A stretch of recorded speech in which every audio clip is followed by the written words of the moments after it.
My boyfriend and I have been studying together at university, and while he is studying part-time, working part-time and engaging heavily in his amateur acting career, while I am studying full-time and working part-time, we share one subject at uni together.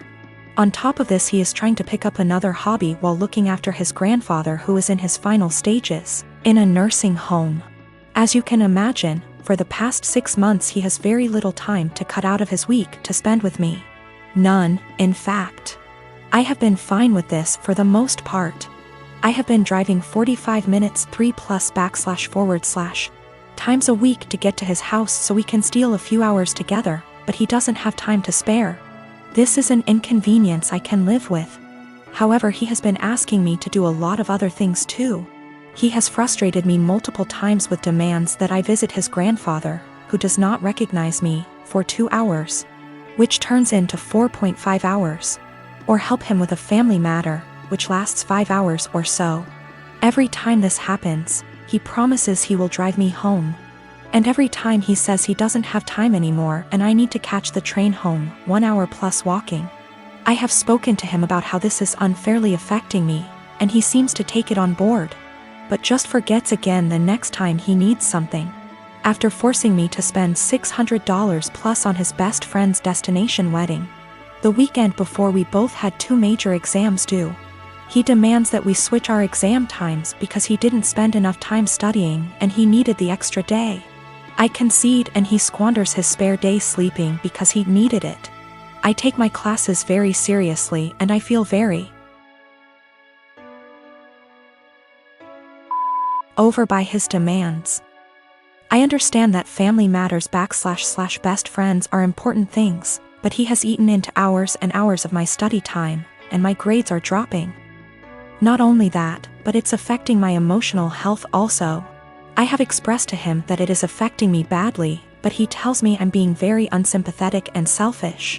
What's more is that I have about $10,000 in savings. He recently became aware of this and has demanded that I help him pay his bills because we're a team, he is broke.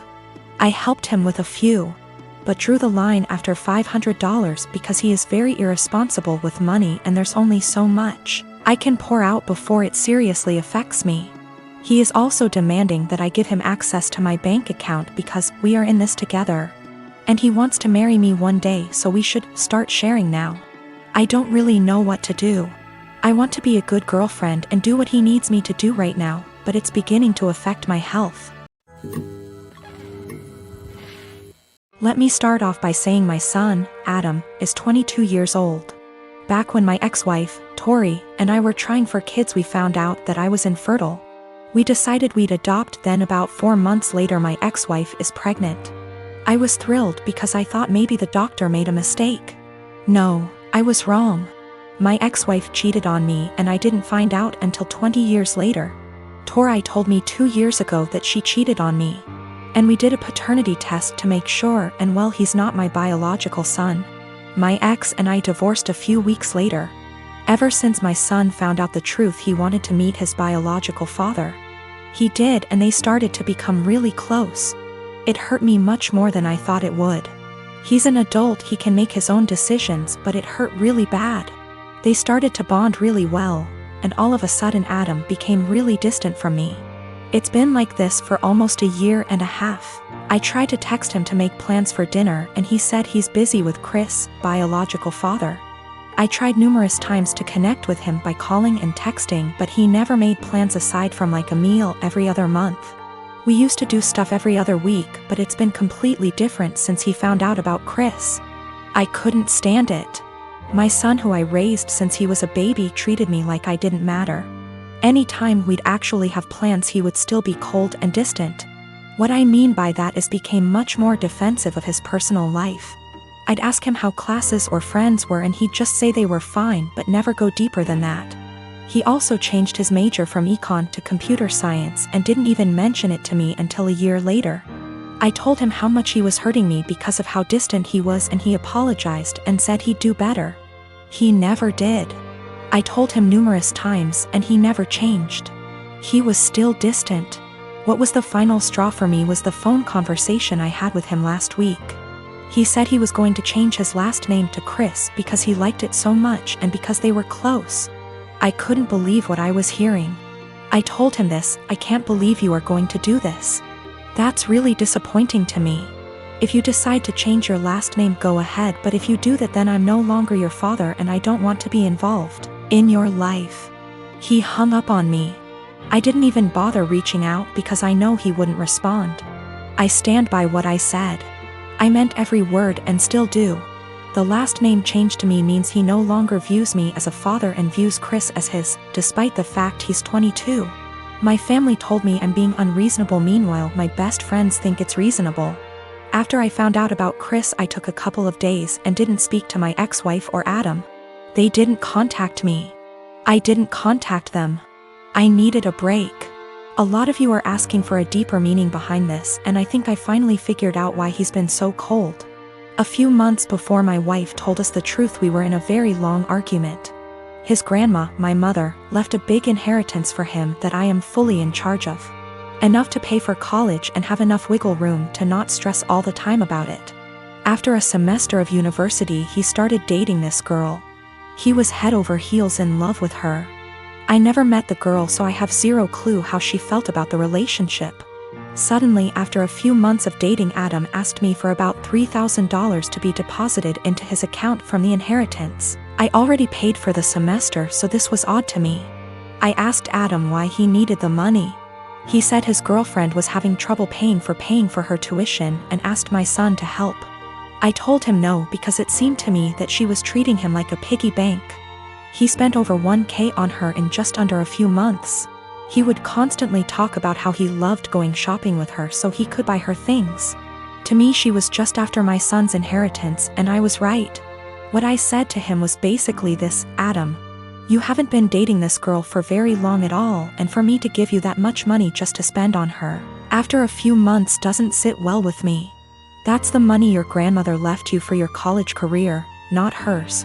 If you two were more serious, then I would think about it, but I'm not giving you that much money to just give your girlfriend.